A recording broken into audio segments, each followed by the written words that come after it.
Carl Jung's work exposes a harsh truth. Immaturity isn't always a conscious choice. It's often the result of invisible forces, childhood conditioning, societal pressure, and years of unexamined patterns that quietly shape a person's reality. And for women, the stakes are even higher. From an early age, they're expected to be emotionally composed, nurturing, self-sacrificing. But what if these expectations don't foster growth, but stifle it? So many women find themselves trapped, reliving the same heartbreaks, making the same mistakes, feeling empty despite following all the rules. Is it just a failure to take responsibility? Or is something far more insidious at play? When maturity is forced rather than forged, it remains a fragile mask. Beneath it, unresolved wounds, fears, insecurities, dependencies keep a person emotionally frozen no matter their age. Jung's insights not only reveal why this happens, but offer the key to breaking free. Because true maturity isn't just about age, it's about becoming whole, independent, unshakable. Yet far too many women reach adulthood still shackled by the past, outsourcing their identity, repeating the same emotional battles, and feeling powerless to change. So what holds back psychological growth? 1. Overprotection in childhood. A childhood wrapped in bubble wrap breeds dependence, not resilience. When parents shield a child from discomfort, decision-making, and personal responsibility, they unknowingly raise an adult who doubts their own judgment, one who constantly seeks direction from partners, authority figures, or anyone who seems more certain than they are. 2. Unresolved trauma. Pain that isn't faced doesn't disappear, it festers. Family dysfunction, betrayal, loss. These wounds create an unspoken fear of responsibility. Taking control of one's life feels overwhelming, so avoidance takes over. Emotional dependence replaces self-reliance. And without even realizing it, stagnation becomes a way of life. 3. Cultural conditioning. From childhood, women are subtly programmed to seek validation over self-discovery. Their worth is measured by how they're perceived, attractive, agreeable, likable. This relentless need to please others hijacks their self-exploration, leaving them disconnected from who they truly are. Breaking free begins with awareness, challenging the forces that have kept you small and reclaiming the path to true psychological strength. Because real maturity isn't about playing the role others expect, it's about becoming who you were meant to be. Carl Jung shattered the illusion that immaturity fades with age. It doesn't. It lingers in the shadows of avoidance, in the refusal to face discomfort, in the fear of responsibility. True psychological growth demands struggle. It requires stepping into the unknown, confronting fear, and carrying the weight of one's own life. Without this, a woman may grow older, but never truly grow up. Maturity isn't about conforming to expectations, it's about transformation.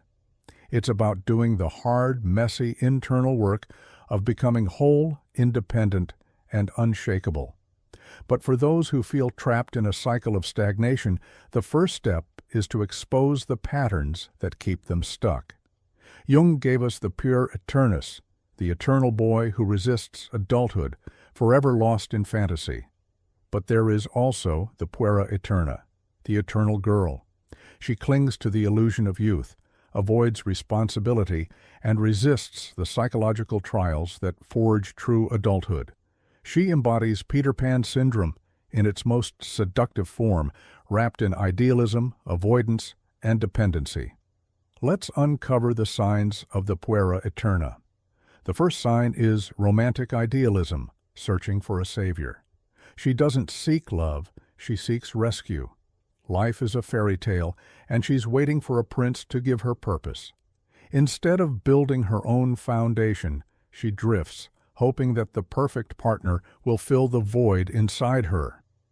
This plays out as chasing an idealized romance rather than forging a real, grounded connection. Feeling lost and incomplete when single, as if her existence depends on someone else. Attracting partners who don't challenge her to grow but keep her dependent, financially, emotionally, mentally. This isn't love, it's longing. And until she lets go of the fantasy, she will remain trapped, searching for salvation instead of creating her own strength. The second sign is avoidance of responsibility, fearing the serious side of life. To her, life should be effortless, light, fun. Responsibility? That's for other people. Commitment? Suffocating. She drifts between jobs, relationships, and passions, seeking excitement while dodging anything that demands discipline or resilience. This manifests as constantly switching interests without making real progress. Feeling paralyzed when faced with long-term planning or commitment. Procrastinating, avoiding the tough, uncomfortable choices that lead to real growth. She doesn't realize that by running from responsibility, she's running from power, the power to shape her own life instead of letting it happen to her. The third sign is fear of aging, clinging to youth for validation. For the eternal girl, youth isn't just a phase, it's an identity. She has no deep-rooted sense of self, so she relies on beauty, attention, and external validation to feel worthy. And as time marches on, each wrinkle, each passing year feels like a loss of value, a slow erasure of her existence. This leads to an obsession with looking young at any cost, measuring self-worth by how much attention she receives rather than who she truly is. Resisting the deeper aspects of adulthood, wisdom, independence, and self-awareness. This mindset shapes everything, how she loves, how she works, how she sees herself. In relationships, she attracts partners who either control her or enable her immaturity. In her career, she drifts, unable to commit, forever starting over. In her self-perception, she remains empty without validation, trapped in cycles of insecurity. Jung believed that true maturity comes through individuation, the process of becoming whole, independent, self-sufficient. But the eternal girl resists. She avoids her shadow, her fears, insecurities, and responsibilities, choosing the illusion of eternal youth. But at what cost? Because no matter how young she looks, how much fun she has without real growth, she will eventually feel lost, anxious, and unfulfilled. This isn't just a personal struggle, it's a societal one. Women are often rewarded for emotional and psychological immaturity. Romantic comedies glorify the clumsy, naive heroine who needs a man to define her. Social media pushes childlike aesthetics, soft voices, exaggerated innocence, while discouraging depth and intellectual strength. The beauty industry sells youth as power, making aging something to fear rather than embrace. Men are pushed toward maturity. Women? They're told that staying youthful and carefree is more desirable than becoming strong and self-possessed. But is that freedom? Or is it just another form of control?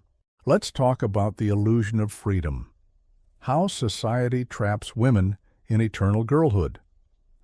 There was a time when women were expected to grow up fast, running households, managing finances, making life-altering decisions.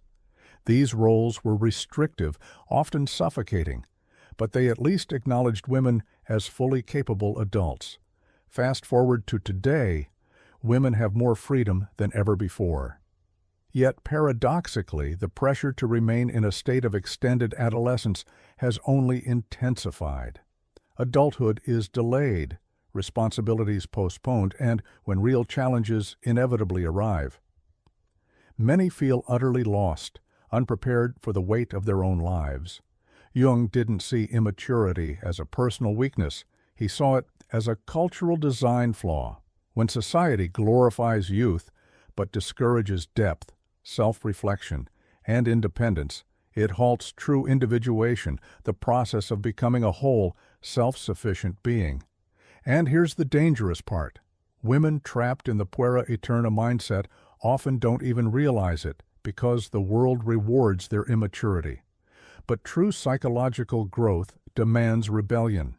It demands breaking free, choosing depth over superficiality, self-discovery over validation, and real adulthood over the illusion of eternal girlhood.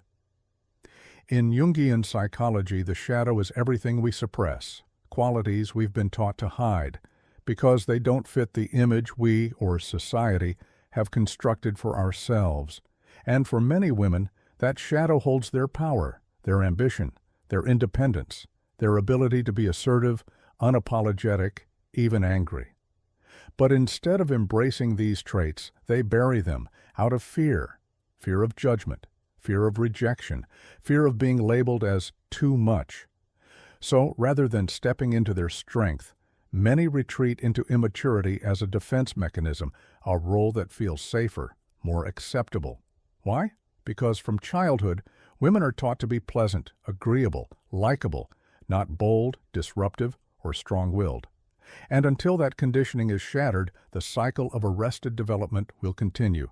Because staying small isn't innocence, it isn't sweetness, it isn't safety, it's a prison. In a world that glorifies independence, why are ambitious women still punished for it?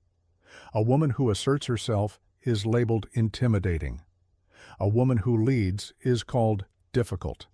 A woman who prioritizes success over social approval is deemed unfeminine. Over time, these messages become internalized. Women shrink themselves, dimming their intelligence, suppressing their ambition, softening their edges to fit a mold that was never meant to hold them. How power becomes a threat. Instead of embracing her full potential, she learns to hide it. She plays naive, downplaying her intellect so she doesn't intimidate others. She avoids leadership, convincing herself she's not naturally suited for it. She stays in dependent relationships, afraid of what true independence might demand. She buries her ambition, whispering to herself that success isn't that important, or that she's just not ready yet. In each case, immaturity isn't a flaw, it's a shield, a way to avoid criticism, responsibility, and the discomfort of stepping into true power. But Jung believed that growth doesn't come from avoidance, it comes from integration, from stepping into the parts of ourselves we've spent a lifetime suppressing. For women, that means embracing a radical truth. Ambition isn't arrogance. Assertiveness isn't aggression. Independence isn't a rebellion against femininity. It is the foundation of self-actualization. Jung's concept of individuation, the process of becoming whole, demands that we confront the unconscious patterns that keep us small, and it starts with brutal self-honesty.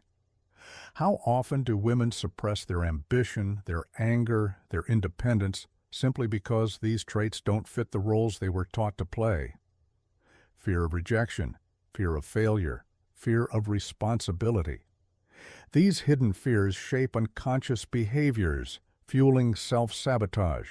Growth only begins when these buried aspects are acknowledged, when a woman stops apologizing for her own power. From childhood, women are trained to be liked, to be admired, to be desirable. Approval becomes the currency of self-worth. But this dependence on others' perceptions is a prison, one that keeps them from true self-discovery. Maturity isn't about pleasing the world. It's about making choices based on personal values, not external validation. When a woman stops chasing superficial approval, when she unties her worth from beauty, status, or relationships, she begins to build a life that is truly her own.